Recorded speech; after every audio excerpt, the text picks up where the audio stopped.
Hello friends. आज इस video में हम जेबी गुप्ता के इंडक्शन मशीन से रिलेटेड 15 इंपॉर्टेंट एमसीक्यूज को सॉल्व करेंगे। ये सारे एमसीक्यूज डिफरेंट एग्जाम जैसे कि गेट, ईएससी, स्टेट लेवल्स के एग्जाम, ट्रांसको, जेनको, ये सारे एग्जाम्स एसएससी के, एई जेई के एग्जाम्स में बहुत ही इंपॉर्टेंट होते हैं। तो चलिए वीडियो को शुरू करते हैं। पहला क्वेश्चन है, a 400 volt 50 hertz 30 HP three phase induction motor is drawing 50 ampere current at 0.8 power factor lagging. 0.8 power factor lagging के बारे में दे दिया गया है, ठीक है। The stator and rotor copper losses are 1.5 kilowatt and 900 watt respectively. Copper losses दे दिया गया है। The friction and windage losses are 1050 watt and core losses are 1200 वाट, यानी कोर लॉसेज स्टेटर और रोटर दोनों को मिला के दिया है।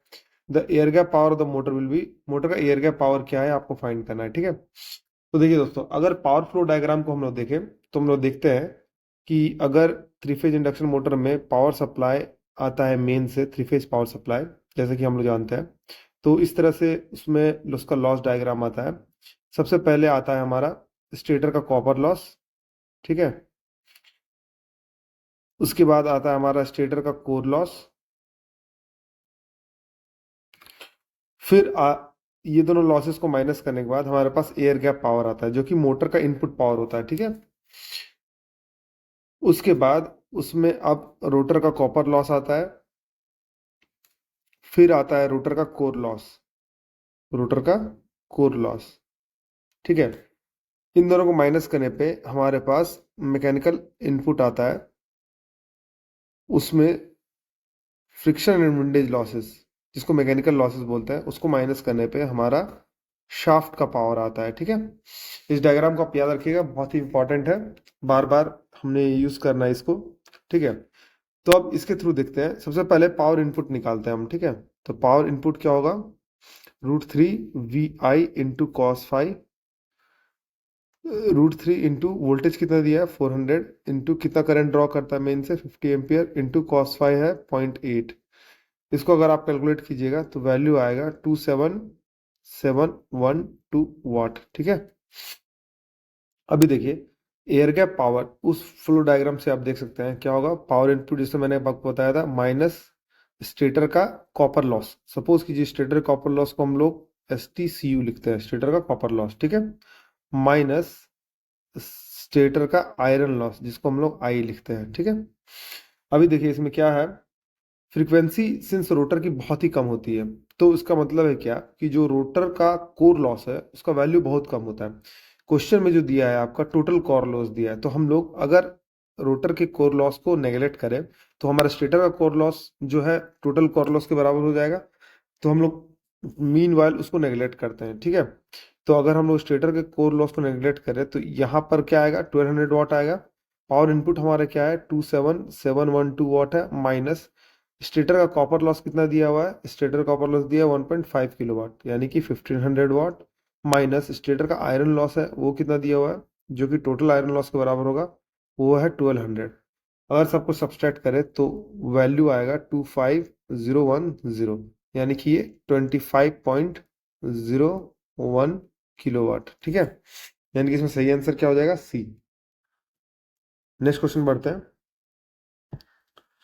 400 watt 50 hertz 30 HP three phase induction motor is drawing 50 ampere at 0.8 power factor lagging. The stator and rotor copper losses are 1.5 kilowatt 900 watt, same दिया है previous क्वेश्चन जैसा। Friction and windage losses 1050 and core loss total 1200, बिल्कुल same question है previous question के जैसा।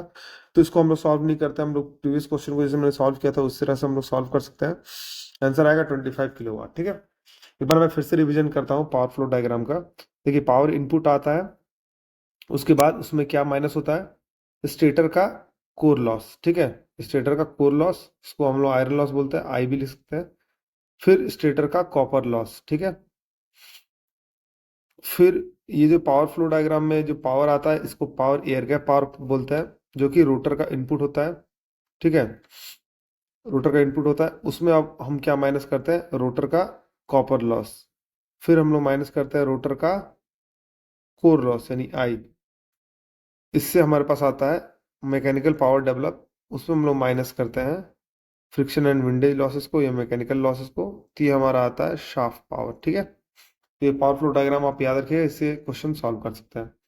Next question है, three phase 37 kilowatt induction motor has efficiency of 90% when delivering full load. Full load को deliver करने में 90% efficiency है। एट दिस लोड, इस पर्टिकुलर लोड पर stator copper loss and rotor copper losses are equal. Stator copper rotor copper loss equal है and equal to stator iron loss, stator iron loss के बराबर है।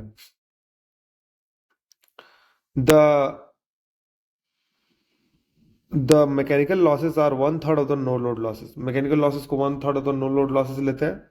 The motor run at a slip of, motor किस slip पर run करता है ये देखिए। इसमें बेसिक एज्यूम ये करना है दोस्तों, स्टेटर आयरन लॉस के बारे में दिया है, रोटर आयरन लॉस के बारे में नहीं दिया है।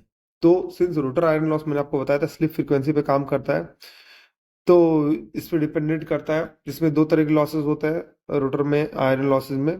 तो रोटर का हिस्टैरिसीस लॉस होगा और रोटर का एडी करंट लॉस होगा। तो हिस्टैरिसीस लॉसेस आपको पता है फ्रीक्वेंसी के प्रोपोर्शनल होता है, अगर भी बाय एफ रेशियो कांस्टेंट है, और eddy current loss frequency square के प्रोपोर्शनल होता है। सिंस ये दोनों क्वांटिटी बहुत ही कम होता है क्योंकि स्लिप फ्रीक्वेंसी बहुत कम होता है, तो इसको हम लोग नेगलेक्ट कर सकते हैं।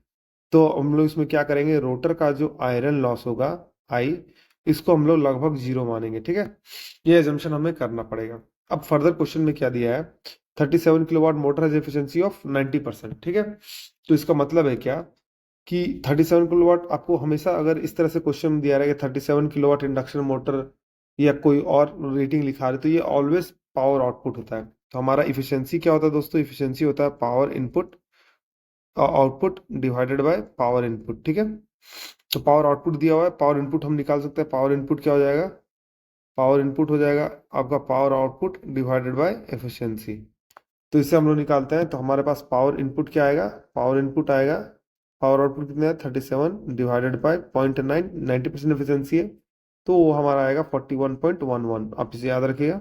ठीक है, आइए आगे बढ़ते हैं। ठीक है, अभी देखिए उस पावर फ्लो डायग्राम से हम जाते हैं, तो एयर गैप पावर जो जो होगा वो क्या हो जाएगा, power input minus power stator का कॉपर लॉस को हम एस टी सी यू लिखते हैं, माइनस स्टेटर के कोर लॉस को हम लोग एस टी आयरन लिखते हैं। ठीक है, ये क्वेश्चन आया। ठीक, अभी देखिए क्या है कि इसमें दिया हुआ है कि स्टेटर कॉपर लॉस और रोटर कॉपर लॉस इक्वल है and equal to stator iron loss, यानी कि स्टेटर का copper loss is equal to rotor का copper loss is equal to stator का iron loss is equal to, suppose ये इसको सारे क्वांटिटी को हम लोग पी नॉट कंसिडर करते हैं। ठीक है, ठीक, तो इसका मतलब है क्या, इस इक्वेशन में स्टेट यहाँ पर भी पी नॉट होगा, यहाँ पर भी पी नॉट होगा।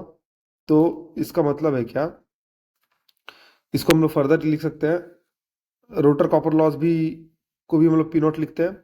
तो एयर गैप पावर जो हमारा होता है, पी एयर गैप पावर, वो क्या होता है, P not divided by S लिख सकते हैं, होता है ना, क्योंकि देखिए रोटर कॉपर लॉस क्या होता है, एस इंटू पी ए जी, एयर गैप पावर। तो इसका मतलब एयर गैप पावर को हम लोग पी नॉट बाय एक्स लिख सकते हैं। इन सारे वैल्यूज को इस इक्वेशन में रखते हैं। इस इक्वेशन पर रखने पे क्या आएगा हमारा, p not divided by s, ठीक है, प्लस वो उधर चला जाएगा p not plus p not, है ना, is equal to power input.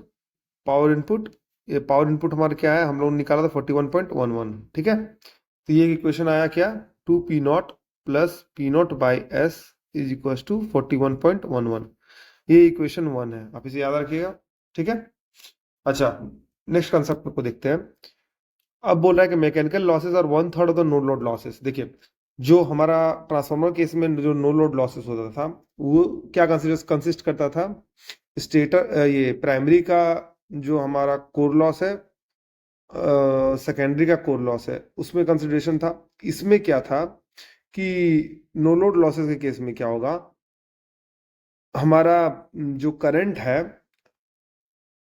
हमारा जो लॉसेस है वो तीन चीजों से मिलके बनेगा, स्टेटर का कोर लॉस, आयरन का रोटर का कोर लॉस, और हमारा फ्रिक्शन एंड विंडेज लॉसेस। क्योंकि मोटर केस में सेकेंडरी में नहीं चलता था, करंट नहीं आता था, लेकिन इसमें क्या होता है कि रोटर रोटेट करता है, तो उसका फ्रिक्शन एंड विंडेज लॉसेस आएगा नो लोड पे भी। ठीक है, तो इसका मतलब है क्या कि अगर हम पावर नो लोड लॉसेस लेते हैं, नो लोड लॉसेस लेते हैं, ठीक है, वो क्या आएगा हमारा, स्टेटर का कोर लॉस प्लस रोटर का core loss plus friction and windage losses, यानी कि मैकेनिकल लॉसेस, उसको हम लोग मैकेनिकल लॉसेस भी बोलते हैं। ठीक है, तो इसका मतलब है, इसमें देखिए ये जो वैल्यू है ये वैल्यू जीरो हो गया, क्योंकि हम लोगों ने कंसिडर किया था कि फ्रीक्वेंसी, स्लिप फ्रीक्वेंसी पे रोटर का आयरन लॉसेस होता है तो इसका वैल्यू नेग्लिजिबल होता है, तो इसको हम लोग जीरो कंसिडर करते हैं। तो सिर्फ हमारे पास क्या है, स्टेटर का आयरन लॉस है और फ्रिक्शन एंड विंडेज लॉसेस यानी कि मैकेनिकल लॉसेस है, ठीक है।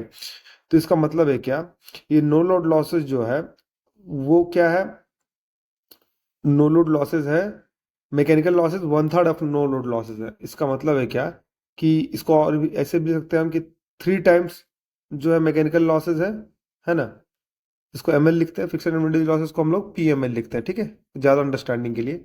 तो 3 टाइम्स हो जाएगा, क्या लिखा है कि मैकेनिकल लॉसेस है वो 1/3 है नोड लॉसेस का, तो नोड लॉस क्या हो जाएगा, 3 टाइम्स मैकेनिकल लॉसेस होगा, इज इक्वल टू स्टेटर का आयरन लॉस हम लोग पी नॉट कंसिडर किया, इसको हम लोग जीरो कंसिडर किया हम लोगों ने, और इसको हम लोग पी एम एल लिखते हैं, ठीक है। तो इसका मतलब है क्या कि 2 टाइम्स मैकेनिकल लॉसेस है वो हो जाएगा पी नॉट, यानी कि मैकेनिकल लॉसेस क्या हो जाएगा, पी नॉट डिवाइडेड बाय 2, ठीक है। ये हमारे पास एक और इक्वेशन आया, p m l equal to p not divided by 2, ठीक है। अभी देखिए अभी क्या है हमारा कि पावर एयर गैप जो होता है माइनस, अब रोटर के साइड में देखते हैं, पहले हम लोग स्टेटर का इक्वेशन लिखा था, रोटर के साइड में देखते हैं, रोटर का कॉपर लॉस माइनस रोटर का iron loss minus p mechanical losses is equal to p output होता है ना, हम लोग पावर फ्लो डायग्राम से प्रीवियस क्वेश्चंस में देखा था। इसका मतलब है कि एयर गैप पावर इसमें क्या होगा, P not divide by S minus rotor का कॉपर लॉस क्या आएगा, पी नॉट, ठीक है, माइनस आयरन लॉस को जीरो रखा है हम लोगों ने, माइनस पी एम एल जो है वो क्या आया, पी नॉट बाई 2 हम लोगों ने प्रीवियस देखा था, is equal to p load, load हमारे पास कितना है 37, ठीक। इसको फर्दर सॉल्व करते हैं तो क्या आएगा, p not divided by s minus 3 p not divided by 2 is equal to 37। अच्छा इक्वेशन 2 है, अच्छा इक्वेशन 1 था हमारे पास, क्या इक्वेशन हमारे पास 1 था, 2 p not plus p not by s is equal to 41.11 kilowatt, ये इक्वेशन 1 था। इन दोनों से अगर आप सॉल्व कीजिएगा पी नॉट को, दोनों को सब्सट्रैक्ट कीजिएगा, तो फिर हमारा वैल्यू आएगा पी नॉट का बराबर, तो पी नॉट का जो वैल्यू आएगा वो हमारा आएगा 1.17 किलोवाट, ठीक है। ये हमारा आ गया पी नॉट का वैल्यू, ठीक है। तो हम लोग स्लिप का जो वैल्यू है उससे कैलकुलेट करेंगे, उस इक्वेशन में रखेंगे स्लिप को, तो वो वैल्यू आएगा 1.17 डिवाइडेड बाय 38.644, यानी कि ये आएगा 0.03। तो इसमें जो 0.03 आंसर है वो किस में है, सी में है, इसमें सी आंसर सही है, ठीक है। तो पावर फ्लो डायग्राम से आप ये सारे क्वेश्चंस को सॉल्व कर सकते हैं। नेक्स्ट क्वेश्चन है, in an induction motor the air gap power is 10 kilowatt, air gap power कितना दिया है, 10 किलोवाट दिया है, and mechanical develop power is 8 kilowatt, ठीक है। तो रोटर ओमिक लॉसेस, तो देखिए कुछ फॉर्मूलाज देखिए, जो हमारा मैकेनिकल पावर डेवलप होता है वो होता है 1 minus S times P of air gap power, ठीक है, ठीक है। तो एयर गैप पावर होता है, तो ये उसी इक्वेशन से निकला है। ये कैसे निकला है देखिए, जो हमारा पी एयर गैप पावर है माइनस पी जो रोटर का copper loss minus P rotor का iron loss is equal to P M होता है। देखिए आयरन लॉसेस को हम लोग नेगलेक्ट कंसिडर करते हैं, पी कॉपर लॉस को हम लोग क्या लिखते हैं, पी कॉपर लॉस को लिखते हैं s times P A g, यानी air gap power is equal to P m. तो इसका मतलब है कि मैकेनिकल पावर में इन दोनों में हम पी ए जी कॉमन ले लेंगे, तो इसका मतलब है कि ये क्या आएगा 1 minus S times P A G. इस तरह से फॉर्मूला डिराइव, आपको याद करने की जरूरत नहीं, बस इस पावर फ्लो डायग्राम का कंसेप्ट को याद रखिएगा तो कोई आपको याद हो जाएगा।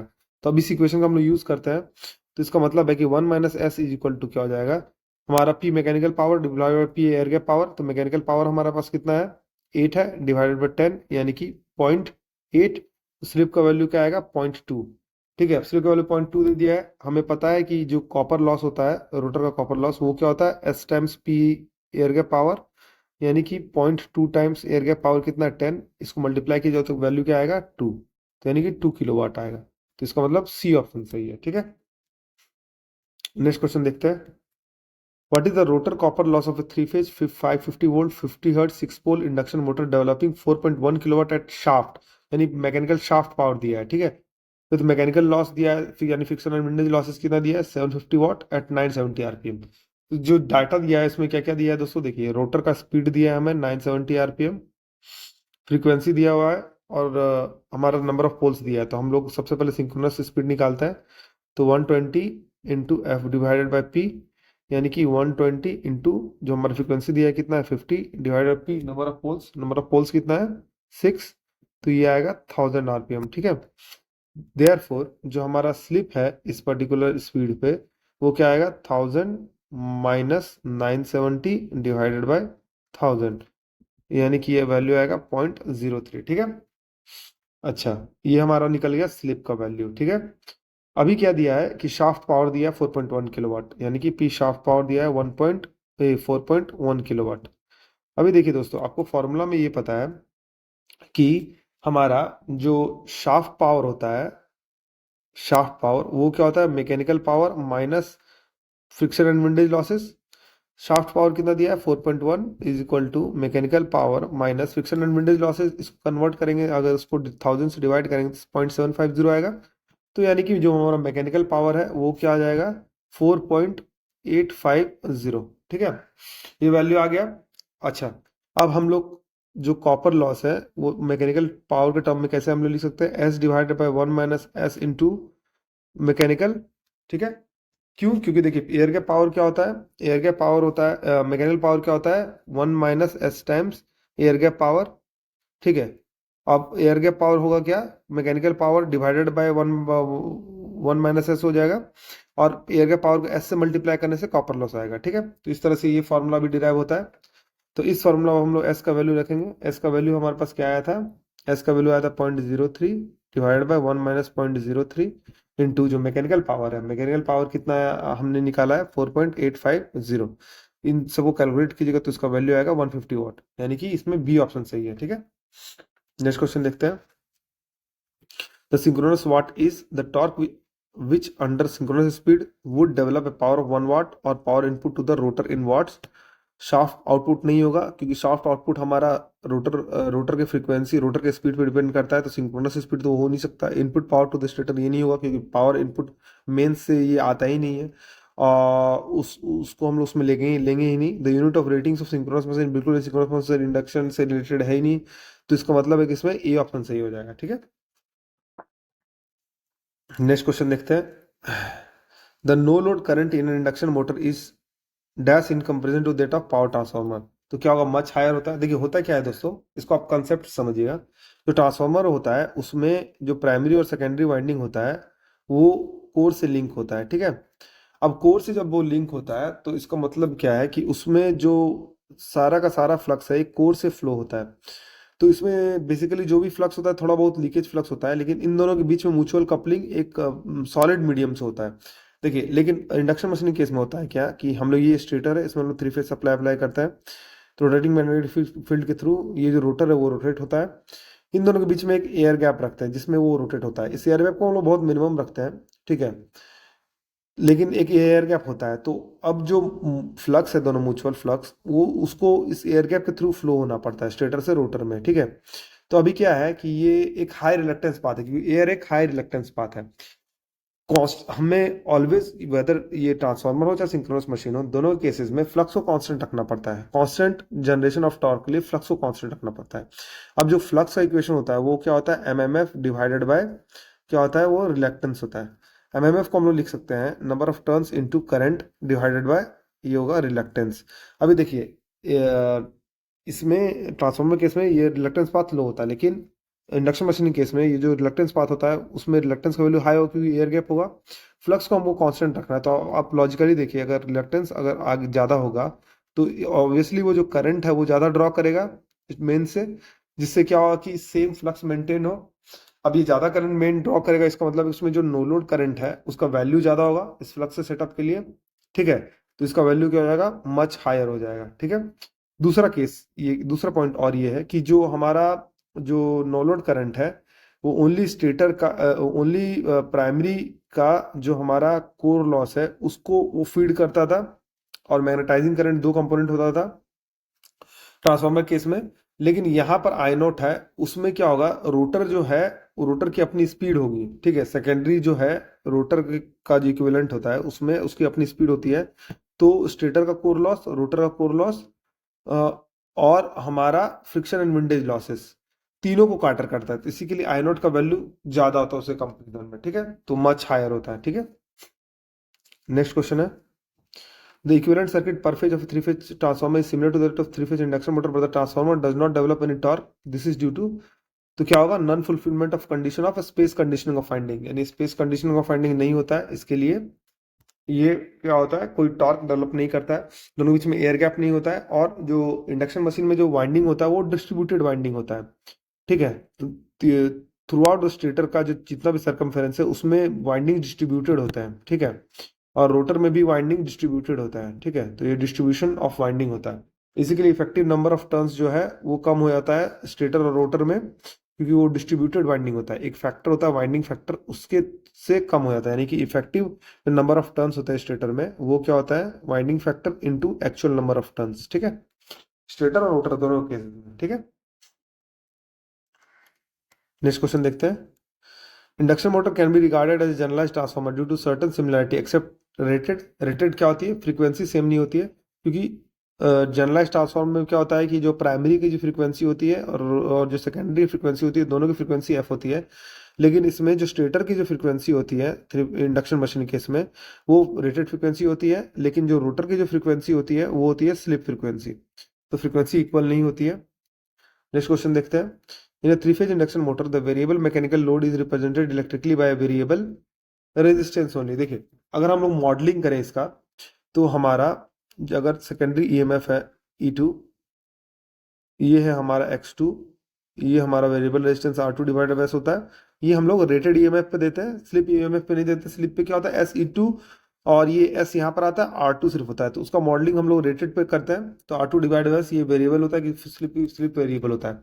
अगर इसको हम लोग इस तरह से लिखें, ये हमारे ईएमएफ है और ये हमारा X2 है, इसको हम लोग R2 लिखें ट्रांसफार्मर की इक्विवेलेंट में, इसको हम लोग लिख सकते हैं R2 into 1 - S divided by S। ये भी एक वेरिएबल होगा, तो इस पर्टिकुलर लोड को हम लोग वेरिएबल मैकेनिकल लोड बोलते हैं। ठीक है, तो इससे हम लोग मॉडलिंग कर सकते हैं इसका। वेरिएबल मैकेनिकल लोड में क्या आया, R2 आया, तो वेरिएबल रेजिस्टेंस आया। ठीक है, नेक्स्ट क्वेश्चन है।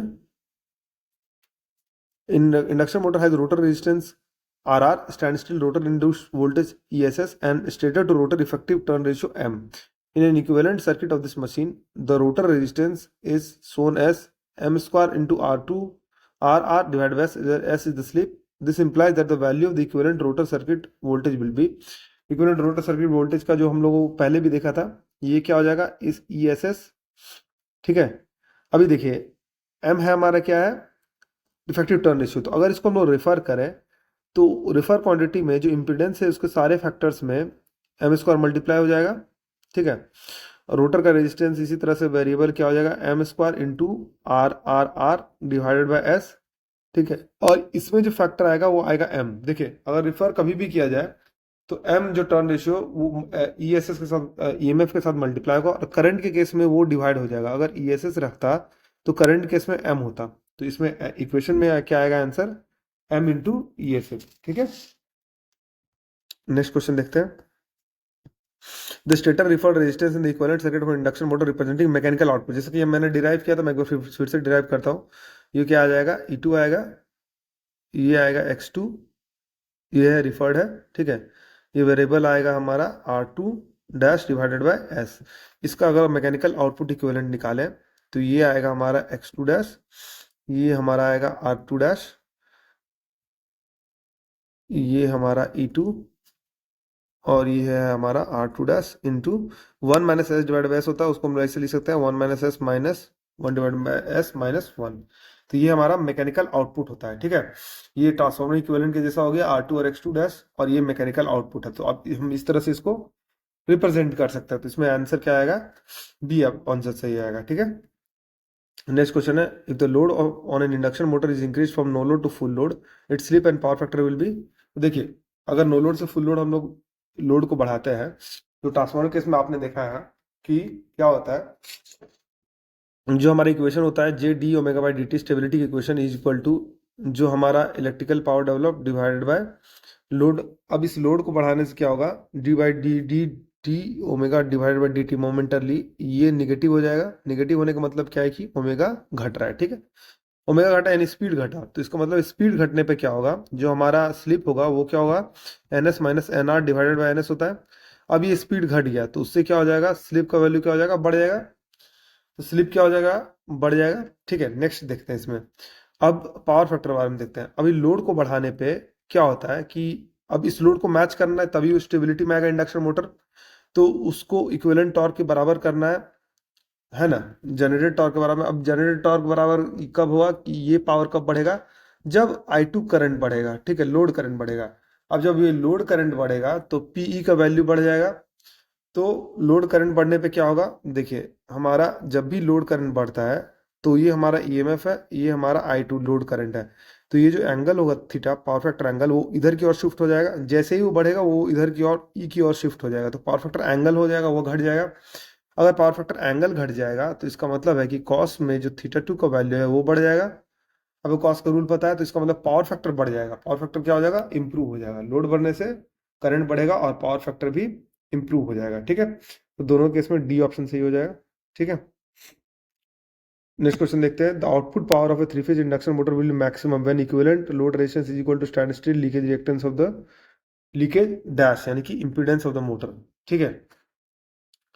इसका मतलब है क्या, हमारा जो इसमें देखते हैं हम लोग इक्विवेलेंट सर्किट में कि जो हमारा इम्पीडेंस जो है हमारा, हम लोग मेन सर्किट ड्रॉ करते हैं। ये क्या आ जाएगा, V1 डैश, ये है हमारा R1 डैश, रिफर्ड क्वांटिटी में देखते हैं ये हमारा X1 डैश।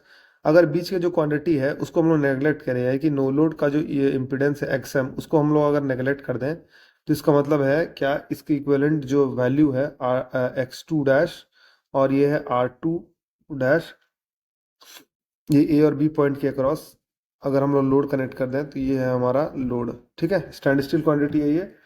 इसमें अभी आपको maximum transfer power transfer theorem के हिसाब से आपको पता है कि जब भी Z इंटरनल इम्पीडेंस अगर लोड के बराबर है तो इसका मतलब है क्या कि दोनों अगर बराबर है तो इसका मतलब है क्या कि मैक्सिमम पावर ट्रांसफर होता है, ठीक है।